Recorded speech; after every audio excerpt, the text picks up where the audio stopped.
আমি ফেরাউনের সাথে কথাও বলেছি অনেকক্ষণ। বিশ্বাস হয় না? এক পেশে কথা আর কি, এক পেশে কথা হয় না অনেক সময়।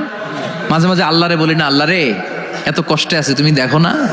তো এটা হচ্ছে এক পেশে কথা, উনি তো বলতেছেন আমি কই খালি। তো ওইভাবে ফেরাউনের সাথে কিন্তু আমিও কথা বলেছি, যেহেতু আমি আল আজহারে পড়াশোনা করেছি। মিশরের রাজধানী কায়রোর ন্যাশনাল মিউজিয়ামের রয়্যাল মমিস চেম্বারে 2nd ফ্লোরে ওর লাশ রাখা। ওটা দেখতে 200 পাউন্ড লাগে, ইজিপশিয়ান পাউন্ড।